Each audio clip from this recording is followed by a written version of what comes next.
EVM को लेकर के जिस तरीके से धरना प्रदर्शन किया गया, ज्ञापन दिया गया और ईवीएम के विरोध में पुतला फूंका गया। यहाँ पर धनीराम पैंथर जी के नेतृत्व में और काफी लोग हैं, काफी एडवोकेट्स हैं जिन्होंने इस धरने को आगे बढ़ाया और ये मुहिम आगे चलाई है कि नहीं, ईवीएम लोकतंत्र पर एक गहरा प्रहार है।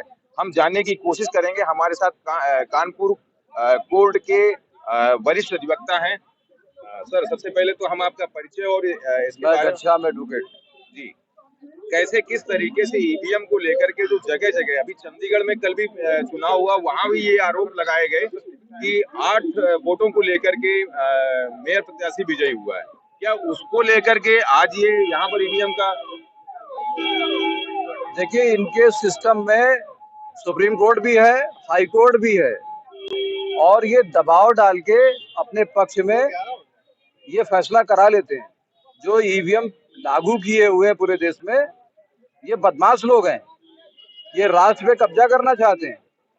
और आपको मालूम होगा कि एक देश में एक चुनाव की मुहिम चला रहे हैं और उसमें उसकी जो अध्यक्षता कर रहे हैं वो हमारे यहाँ एक कौन कोविंद थे, रामनाथ कोई कोविंद थे, वो पहले राष्ट्रपति भी रह चुके हैं, उनको अध्यक्ष बनाया है। ये क्या क्या क्या साजिश है? दलितों के खिलाफ साजिश है और दलितों के लिए साजिश है, ऐसा नहीं है। अरे किसी ब्राह्मण को बनाओ, अगर हिम्मत है तो ब्राह्मण को बनाओ, क्यों नहीं बना रहे हो? और दूसरी बात, ये प्लान करके इन्होंने अभी सारे ACM first, ACM second, ACM third, उसके यहाँ मैं गया तो वहाँ प्रदर्शन के लिए इन्होंने ईवीएम लगा रखी है। ये वो ईवीएम नहीं है जो वहाँ प्लांट की जाएगी, ये दूसरी है। उनके लिए तो एक सब्जेक्ट है, अलग से मैटर है, वो वहाँ नियंत्रित कर, वो कंट्रोल करेंगे वहाँ पे, और इसको नहीं कर पाएंगे क्योंकि ये प्रदर्शनी के लिए लगाई गई है और ये हम जाएंगे तो वोट डालेंगे तो सही दिखाएगी। अभी पीछे चुनाव हुआ है, ये नगर निगम का चुनाव हुआ है, उसमें एक भी जगह वीवीपैट नहीं लगा था। कोई कारण बता दे क्यों नहीं लगाया? ये वीवीपैट लगाए जाने का निर्देश सुप्रीम कोर्ट कर रहा है और गिनती करवाने का कर रहा है, तुम लगा नहीं रहे हो। इसका मतलब ये हुआ कि आप लोकतंत्र नहीं चाहते हैं, आप अपना तंत्र चाहते हैं। और सुनिए, हमारी हत्या हो जाए हमें स्वीकार है, लेकिन हम हत्या करके रहेंगे, इतना ध्यान रखो। ये ईवीएम को हटा के रहेंगे और हमें मरने जीने की चिंता नहीं है, हम मार के रहेंगे, ईवीएम हटा के रहेंगे। जैसे इनका आरोप ये भी है कि लोकतंत्र में चुनाव आयोग और सुप्रीम कोर्ट भी इसको संज्ञान में ले रहा है, लेकिन फिर अगर संज्ञान में ले रहा है तो ईवीएम पर इतना बवाल हुआ, अभी तक उसका निष्कर्ष क्यों नहीं निकला? निष्कर्ष इसलिए नहीं निकल रहा ना, ये कांग्रेस उससे मिली हुई है और आप भी मिली हुई है, ये पार्टियां मिली हुई हैं, ये शासन करना चाहती हैं और अब 85% जनता के ऊपर शासन करने का ये प्लान है। ये छोटा प्लान नहीं है, बड़ा प्लान है। और जब तक मार नहीं होगी तब तक कुछ नहीं होगा।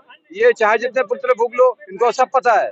ये पुतला फूंक के वापस चले जाएंगे, घर में सो जाएंगे, ये ज्ञापन दे के घर में जाएंगे, सो जाएंगे, ये कुछ नहीं होगा। ये मार चाहते हैं और मार होगी। जाइए, हो गया। एक प्रश्न और रह गया, भारतवर्ष में ईवीएम है, अगर हम फॉरेन कंट्रियों की बात करें तो वहां पर बैलेट पेपर से चुनाव होता है, तो इस मुहिम को लेकर के सुप्रीम कोर्ट के कई अधिवक्ता भी इस मुहिम को आगे बढ़ा रहे हैं। क्या लगता है कि आपकी इस पहल से कानपुर महानगर में परिवर्तन होगा क्या? ईवीएम के विरोध में कुछ और आगे संगठन आएंगे? देखिए, साफ सी बात है, जब ईवीएम पे आवाज उठ रही है कि ये चोर है तो चोर है, एक आदमी नहीं, लाखों करोड़ों आदमी कह रहा है कि चोर है, आप क्यों नहीं हटा रहे हैं? आप एक बार हटा के चुनाव करा लीजिए, आप एक बार चुनाव हटा के करा लीजिए, उसके बाद समझ में आ जाएगा कि ईवीएम चोर है या नहीं। आप क्यों नहीं करा रहे हैं? और कानपुर से जो चिंगारी उठेगी तो ये पूरे भारतवर्ष में जाएगी। हम सब एक होकर के इस चिंगारी को आगे बढ़ाएंगे, ईवीएम पे रोक लगवाएंगे। ये चिंगारी रुकेगी नहीं, क्योंकि ये कानपुर सबसे क्रांतिकारी, सबसे आजादी का आंदोलन करने वाला सबसे बड़ा कानपुर ही है। तो कानपुर की आवाज ये पूरे देश में गूंजेगी और कानपुर का अधिवक्ता इस पर अपनी मुहिम चलाएगा और रुकेगा नहीं। आगे जी भानु प्रताप जी, जब इस काम के लिए उन्होंने बीड़ा उठाया है तो हम सबका दायित्व भी बनता है। ये कानपुर महानगर क्रांतिवीरों की धरती है। हम अधिवक्ता यहाँ के इस आवाज उठाते रहेंगे और हमेशा तब तक उठाएंगे जब तक ईवीएम ये हट नहीं जाएगी। हमें निष्पक्ष चुनाव चाहिए। जब मोदी जी को अपने ऊपर इतना भरोसा है, मेरा कहना सिर्फ साहब अगर मोदी जी को अपने ऊपर इतना भरोसा है तो एक बार ईवीएम क्यों नहीं हटा देते। आज जनता की एक एक जन जन के मानस की आवाज उठ रही है कि उसे ईवीएम से चुनाव नहीं चाहिए, उसके बावजूद इन्हें मैं 400 पार ये गारंटी किस तरीके से देते और सीना ठोक के बोलते हैं। तो इससे क्या निकलता है? ऐसे कौन सी गारंटी है मोदी की? 80 करोड़ जनता को आपने लाइन में लगा के भीख की तरीके से 5 किलो राशन देते हैं, ये कौन सा गारंटी है? ये राम राज चल रहा है। आप धर्मतंत्र के नाम पे आप राज चलाते हो, लोकतंत्र खत्म करके धर्मतंत्र के नाम राज चला रहे हैं। इस तरीके से राज नहीं चलेगा। ईवीएम हटाइए, निष्पक्ष चुनाव कराइए। 24 का चुनाव निष्पक्ष रूप से होना चाहिए। तो यह हाल है कि कानपुर के अधिवक्ता जो हैं किस तरीके से आज इस प्रदर्शन को आगे बढ़ा रहे हैं। लगता है कि हमारे साथ और भी कई साथी अधिवक्ता हैं। एक साथी और हैं, जानना चाहते हैं कि कुछ संदेश और। मैं विजय कुमार एडवोकेट का सिविल कोर्ट कानपुर। आज जो है ईवीएम के खिलाफ पूरे देश के अधिवक्ता एकजुट हो चुके हैं और जागरूक हो चुकी है। पूरे देश के अधिवक्ता, सुप्रीम कोर्ट के अधिवक्ता भानु प्रताप और महमूद चाचा के समर्थन में पूरे देश के एडवोकेट अपने और सामाजिक संगठन मिलकर इस बात को उठा रहे हैं, तैयार हो गए। ईवीएम से 2024 में चुनाव नहीं होना चाहिए।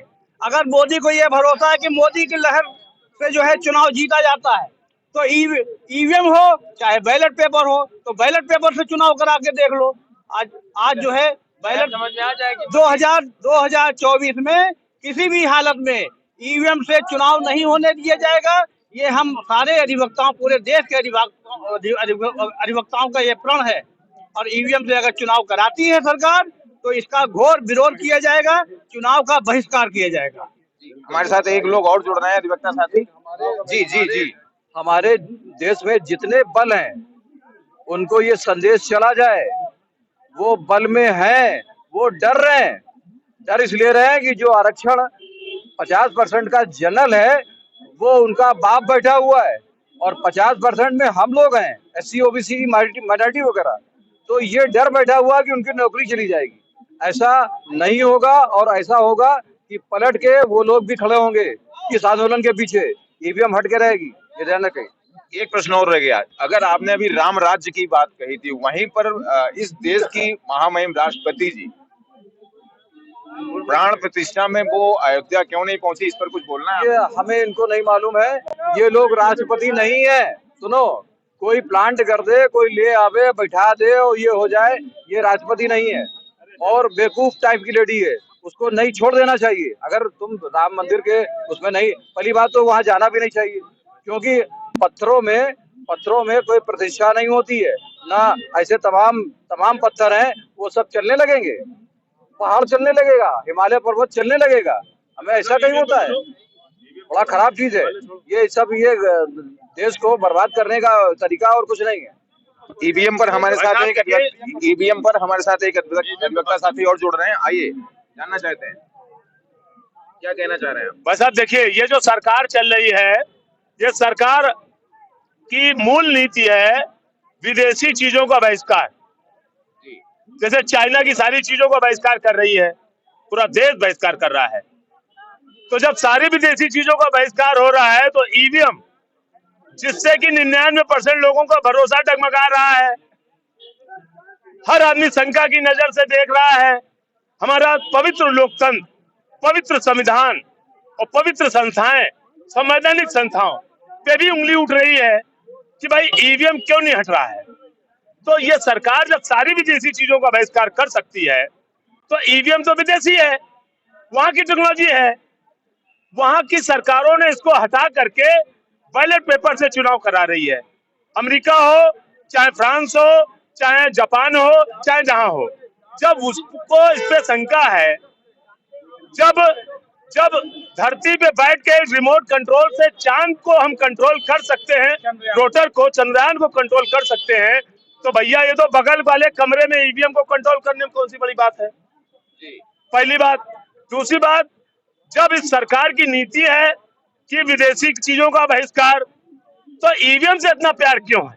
वो भी 10 साल से लगातार पूरे देश की जनता इस पे आवाज उठा रही है। और इस देश की राष्ट्रीय पार्टी ने सबसे पहले इस पे आवाज उठाई थी। अब तो सारी पार्टियां उठा रही हैं, यहाँ तक कि कांग्रेस इसको लाई है, कांग्रेस भी उठा रही है। तो सब सीबीसीआईडी जांच फांच ईडी फीडी लगा करके उनका मुंह बंद किया जा रहा है। तो उनको तो राजनीति करनी है, इसलिए वो डरे हुए हैं। लेकिन अधिवक्ता अंत में आंदोलन में शामिल होता है। अब 24 के अंत में अधिवक्ता दिल्ली में हमारे भानु प्रताप सिंह और बहुत सारे अधिवक्ता संगठन दिल्ली में आज प्रदर्शन कर रहे हैं ईवीएम के खिलाफ, और कानपुर में जहां 50 संगठन ईवीएम के खिलाफ आंदोलन कर रहे हैं अधिवक्ता साथी। और ये आंदोलन इसी 3 महीने में अपनी गति को प्राप्त कर लेगा। ये बात संवैधानिक संस्थाओं को, हमारे माननीय सुप्रीम कोर्ट को भी संज्ञान में है कि ईवीएम हटानी, इस पर विश्वास खत्म हो गया है। हमारा कोर्ट भी कहता है कि यदि किसी पे भरोसा नहीं है तो उसे बदलना चाहिए। अब इसमें कोई सुधार की भी कोई प्लानिंग लाती है सरकार, उसको भी किसी को स्वीकार नहीं है। वो पर्ची निकाल लेंगे, पर्ची डाल देंगे, ये कर देंगे, ये सब कहीं कुछ नहीं। ईवीएम आप हटाइए, वरना अगर ये चुनाव हुए ईवीएम से तो इस सरकार को मानता ये 150 करोड़ जनता देने वाली नहीं है। अवैध हो जाएंगे चुनाव। इस संवैधानिक संकट से बचाने के लिए और सरकार को विदेशी चीजों से हटाने के लिए आप जब डिजिटल इंडिया की बात करते हैं तो आप स्वदेशी तरीके से ठप्पे पे वोट और ठप्पे से चुनाव क्यों नहीं कराते हैं? आपका दावा मैं 400 सीटें ले आऊंगा, बड़े गर्व से कहते हैं। 300 सीटों का दावा किया था, साहब 300 सीटें ले आए। जब 300 सीटें ले आए, अगर ईवीएम ना होती तो लाख दिखाते। अब आप दावा कर रहे हो कि साहब मैं 400 सीटें लाऊंगा। 400 सीटों का मतलब संविधान बदलोगे, देश की संस्थाओं में प्रभाव डालोगे, इस जनता का लोकतंत्र बदलोगे, राजतंत्र सिंगोल की तरह फिर लाओगे। ये राजतंत्र की आहट है और राम राज्य लागू हो गया है 22 तारीख से। अब तो कोई अन्य अत्याचार होना ही नहीं चाहिए। जो जनता की मांग है उसे आप तुरंत लागू कर दो। भगवान राम ने भी एक धोबी के कहने से उसकी मांग पूरी कर दी थी। तो 90 करोड़ लोग ईवीएम का विरोध कर रहे हैं, आप क्यों नहीं उसकी बात मान रहे हैं? देखिए, विश्वास बड़ी चीज है लोकतंत्र में, बहुमत बड़ी चीज है लोकतंत्र में, संगठन बड़ी चीज है लोकतंत्र में, अधिवक्ता बड़ी चीज है लोकतंत्र में। यदि ये सारे लोग एक साथ एक बात कहते हैं तो इसे अन्यथा नहीं ले सकती है गवर्नमेंट। जबकि सारी संस्थाएं, हमारे माननीय सुप्रीम कोर्ट ने इसको संज्ञान में लिया हुआ है और भी फैसला आने ही वाला है। तो देश का आंदोलन 300 साल से अंग्रेजों ने देश पे जब राज किया और अधिवक्ताओं ने जब इसमें हिस्सा लिया आंदोलन में, तो भाई साहब अंग्रेजों को भी जाना पड़ा। ये तो अभी मान 9-10 साल हुए हैं। 300 साल की हुकूमत को अधिवक्ता उखाड़ सकता है। आप गांधी जी से लगा के, बाबा साहब अम्बेडकर से लगा करके, मोतीलाल नेहरू से लगा करके, राजेंद्र प्रसाद से लगा करके, जितने भी अधिवक्ता साथी है वो जब खड़े हो गए तो अंग्रेजों को भी जाना पड़ा। 1957 का गदर भी खत्म करना पड़ा। तो ये तो 2024 उससे भी बड़ी चीज है, ईवीएम की चोरी। सब कह रहे हैं ईवीएम की चोरी। अगर ईवीएम नहीं हटाओगे तो आप अपने आप खत्म हो जाओगे, और अपने आप खत्म हो जाओगे तो लोकतंत्र कलंकित होगा। इसलिए हमें लोकतंत्र को बचाने के लिए, संविधान को बचाने के लिए, इस जनता की आस्था को बचाने के लिए ईवीएम को हटाना ही होगा। हम सारे अधिवक्ता उसके साथ हैं और लोकतांत्रिक तरीके का इस्तेमाल कर रहे हैं। अगर ये 2014 के पहले मोदी जी ने भी, जब ईवीएम आई थी तो मोदी जी ने भी विरोध किया था। क्या कारण है कि आज वो ईवीएम का विरोध करने वाले मोदी उस ईवीएम को नहीं हटाना चाहते हैं? इससे साबित होता है कि ईवीएम जो है, ईवीएम से चोरी, वोटों की चोरी की जा सकती है। ईवीएम इलेक्ट्रॉनिक मशीन है और हम जब बैलेट पेपर पे वोट डालते हैं, भले ही हमारा वो बैलेट पेपर कहीं भी गायब कर दिया जाए, फाड़ के फेंक दिया जाए, बदल दिया जाए, लेकिन हमको ये भरोसा होता है कि हमने जहाँ पे हमको वोट देना है उस पे अपने निशान लगाया है। लेकिन ईवीएम पे हमने केवल बटन दबा दे हैं। इस बात की कोई गारंटी नहीं है कि हमने जिसको वोट दिया है उसमें वोट पड़ा भी है या नहीं पड़ा है। वोट सारे वैज्ञानिकों ने नहीं ईवीएम पड़ा पे अपनी बात करके टेक्नोलॉजी विशेषज्ञ को बुला करके सिद्ध किया है, और एक नहीं सैकड़ों बार सिद्ध किया गया है। केजरीवाल ने विधानसभा में सिद्ध किया है और सरकार के नुमाइंदों ने सिद्ध किया है कि ईवीएम में गड़बड़ी हो सकती है। और मोटी सी बात समझना चाहिए, चंद्रमा पे मशीन को नीचे बैठ के कंट्रोल किया जा सकता है तो बगल वाले कमरे की मशीन को कंट्रोल क्यों नहीं किया जा सकता है? और ये सरकार जब हर विदेशी चीजों का विरोध करती है तो ईवीएम विदेशी है, इसको गले क्यों लगाए हैं? इसका मतलब इनके दिल में चोर है। अगर आप सही हैं, सच्चे हैं, तो इस 24 का चुनाव ईवीएम को बगैर होना चाहिए। अगर आप जीतते हैं तो हम मानेंगे कि आप सही हैं, और अगर आपने ईवीएम नहीं हटाई तो ये 100% सही है कि आप बेईमानी कर रहे हैं। ईवीएम हटनी चाहिए। चलिए हमारे साथ और भी हैं जी। चुनाव में जीत और हार बात की बात है, लेकिन जनता को भरोसा होना चाहिए कि उसने जहां वोट दिया है वहां उसका वोट गया है, पड़ा है। ईवीएम मशीन, इस बात की कोई विश्वसनीयता नहीं है इस ईवीएम मशीन पर। चलिए हमारे साथ और हैं एक सीनियर अधिवक्ता हैं जी जी, एक सेकंड लेते हैं, सबसे बात ये करते हैं। वोट का कार्यक्रम जी जो होता है जनता के लिए होता है, जी ठीक है ना। एमएलए एमपीओ के लिए तो नहीं होता, ना बीजेपी के लिए होता, ना कांग्रेस के लिए होता, ना मायावती के लिए होता, ना सपा के लिए होता। जो जनता जिसको चाहती है उसके चुन के भेज देती है। अब वो जनता की बात आप ना सुने, आप अहंकार में इतना डूब जाए कि मैं अकेला सब पे भारी, ठीक। सब बाजा बजा, लोगों ने बताया एलआई ने कि तुम अकेले भारी नहीं हो, भगवान राम को लेके पहुंचा दिया वहां पे। शंकराचार्य गए बगावत, दर्शन करने नहीं दिया, पुलिस लगा दी। आप समझिए हमारा काम वकालत करने का है, हम वकालत के अलावा मुंशीगिरी भी कर ले, जजी भी कर ले, चपरासी भी हम ही बन जाए, मतलब जो कुछ है सब हम ही हम है। बाकी हिंदुस्तान में 140 करोड़ जनता चूतिया है, ठीक है। मतलब 2024 में बिल्कुल बच चुका है कि लगता है कि ईवीएम पर इस तरीके से अब आगे पीछे की बात तो ये है, उसी हिसाब से बीपीसी लगा रहता है जिसमें पर्ची निकलती है कि आपका वोट कहाँ गया। वो क्यों नहीं लगाते हो, क्यों नहीं जनता को दिखाते हो, क्यों नहीं करते हो भैया। उस मशीन में एक मशीन और हाथ में रहती है, आप भी जानते हो हम भी जानते हैं, जी जी जी ठीक। जी जी 1 करोड़ 40 लाख की जनता में कितने पढ़े लिखे हैं, कितने पढ़े लिखे थे। जो कुछ किया है 10 साल में हिंदुस्तान में जो है अमित शाह और मोदी जी ने किया है, बाकी किसी ने किया ही नहीं। मतलब दो सब पे भारी हो गए। जो वही एक अकेला टप्पे भारी बना हुआ है, लेकिन जनता आपकी जो है ऐसा सबक सिखाएगी कि उनको याद आ जाएगा कि जनता है हिंदुस्तान की, जनता के वहां कोई नहीं है। तुम भगवान भी नहीं हो, तुम शंकराचार्य बन जाओ, चाहे तुम भगवान राम बन जाओ, चाहे तुम भगवान कृष्ण बन जाओ, लेकिन भगवान भी यहाँ पे हमारे लोगों के रूप में है। उसी ने हमको भेजा है, कब किसको मरना है कब किसको जिंदा रहना है उसके हाथ में है, हमारे हाथ में नहीं है। चलिए बहुत अच्छा लगा। आप हमसे परिचित नहीं है। जी जी मुझे संतोष शुक्ला एडवोकेट कहते हैं, मैं वही हूँ बिलासी राम कत्याल कांड में 500 गोलियों में जिंदा बचने वाला। अभी हम आपसे वार्ता करेंगे और नंबर भी आपका चाहिए मुझे, समझे। हम अपने साथियों से और वार्ता करते हैं, इसके बाद आपसे मिलते हैं। बिल्कुल when you like then you will come. वकील साहब हमारे साथ और एक नंबर ले लो। मैं एडवोकेट सत्यप्रकाश कानपुर से, और हम लोग ईवीएम का विरोध इसलिए कर रहे हैं क्योंकि ईवीएम पे विश्वास नाम की चीज नहीं रहेगी भारतीय जनता को।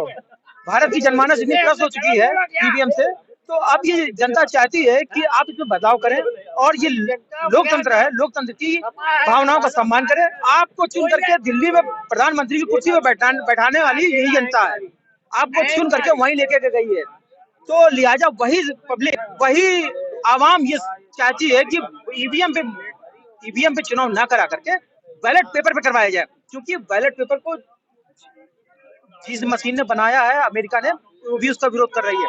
तो यहाँ पे क्यों नहीं मानी की? अमेरिका में भी तो चुनाव बैलेट पेपर से ही नहीं हो रहा सरकार, वो तो उसमें बैलेट पेपर पे ही हो रहे हैं, क्योंकि वो वहाँ पे मान्य किया गया है।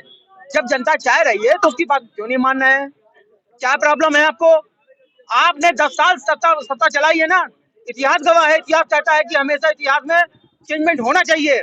तो आप क्यों नहीं निष्पक्ष एक बार बैलेट पेपर पे करवा रहे हैं? अरे भाई 10 वर्ष उन्होंने सत्ता चलाई, पहले राशन में उन्होंने गेहूं चावल दिया, अब जुंडी और मक्का दे रहे हैं। आप सरकार ये बताइए 5 किलो में कुछ लोगों को बैला फुसला लेते हैं, लेकिन शिक्षा की बात नहीं हो रही है, नौकरी की बात नहीं हो रही है, और एजुकेशन की, स्वास्थ्य की बातें नहीं हो रही हैं। यहाँ पे आदमी को ये जो ना स्वास्थ्य ना साउथ, इससे छोटे छोटे देश भारत से बाद में आजाद हुए, उनकी आप इकोनॉमी देख लीजिए, चरम सीमा पे 1 नंबर पे चल रही है, और हमारे देश की इकोनॉमी गिर रही है।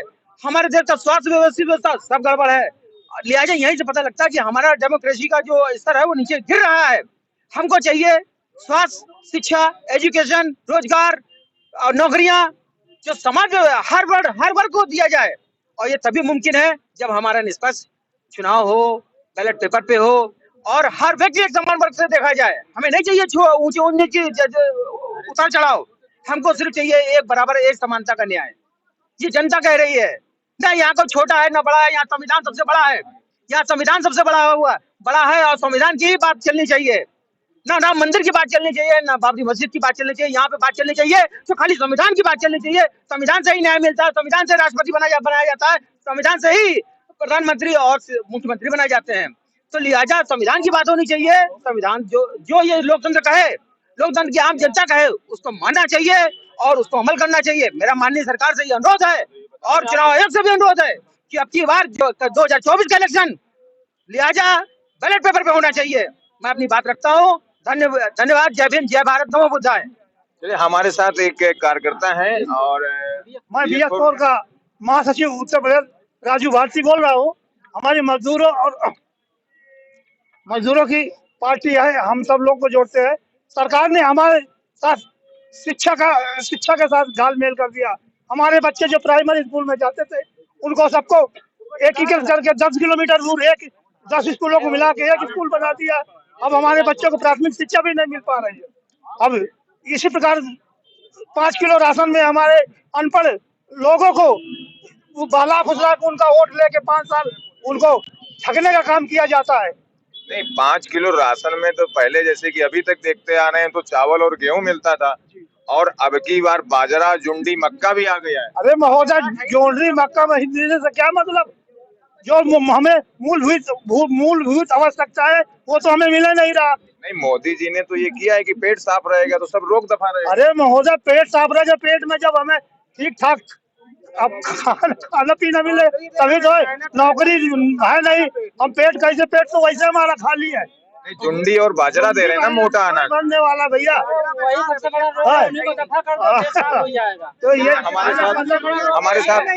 हमारे साथ और ये लोहिया वाहिनी अध्यक्ष है समाजवादी। देखिए, जहाँ पर देश की बात आती है, देश का मामला होता है, तो आपने पढ़ा होगा कि लोहिया जी ने कहा था कि हिंदुस्तान में समान शिक्षा प्रणाली होनी चाहिए। और जब हमारे देश की शिक्षा अच्छी होगी, कोई भी वर्ग हो, कोई भी धर्म हो, उसको समान शिक्षा प्रणाली से अगर जोड़ दिया जाता है तो देश में उस हर चीज का वो पात्र होता है। आज हिंदुस्तान के अंदर जो वर्तमान सरकार केंद्र में चल रही है व प्रदेश में चल रही है, वो आप देख रहे हैं कि पूरी तरह से इनकी जो भी योजनाएं हैं वो जनता के लिए पनिशमेंट की तरह हैं। आज पूरा देश जैसे सजा भोग रहा हो, तो ऐसी योजनाएं भारत में न लाई जाए, किसी राज्य में न लाई जाए, ना वो सेंट्रल में लाई जाए, और इन चीजों पर विराम लगाया जाए। और ईवीएम का जो हमारे लोग विरोध कर रहे हैं, देश में कई ऐसे लोग हैं जो विपक्ष में हैं या जनता के लोग हैं, उसका विरोध कर रहे हैं, तो सरकार को मानना चाहिए। अगर देश की जनता के हित में हम कार्य करें तो ज्यादा उचित होगा, और जनता के अहित में कार्य होगा तो वो अनुचित होगा। और ईवीएम के द्वारा अगर कार्य जो किया जा रहा है और सरकार बार बार बनाई जा रही है तो ये गलत है। जनता विरोध कर रही है तो इसका ये अच्छी बात है। अगर जनता विरोध कर रही है तो अगर जनता मानती है कि बैलेट पेपर से होना चाहिए, तो जनता के वोट से आप अपनी सरकार बनाते हैं। तो आज वर्तमान में जनता ही कह रही कि भाई मुझे आप पर विश्वास नहीं है। अगर आप पर विश्वास नहीं तो इसका परिवर्तन होना चाहिए। आप देश को परिवर्तन कर रहे हो, हर चीज का परिवर्तन कर रहे हो और न्यू इंडिया बना रहे हो, ये क्या है? आप परिवर्तन जो जरूरी चीजें हैं उसका करिए ना, जिससे आदमी का खान पान अच्छा हो, देश की व्यवस्था अच्छी हो और वर्तमान में हर व्यक्ति खुशहाल रहे, अच्छा रहे, अच्छी विचारधारा से कार्य होना चाहिए। तो ईवीएम का विरोध हो रहा है तो अच्छी बात है, कोई बुराई नहीं है। आप पर शक पूरे देश के जनता का है, तो शक के दायरे में अगर कोई बात हो रही है और सच्चाई भी निकल के सामने आ रही है, कई जगह ईवीएम पकड़े गए हैं, तो इसका विरोध है, कोई बुराई नहीं है। हम चाहते हैं कि बैलेट पेपर से चुनाव होना चाहिए, यही अच्छी बात है।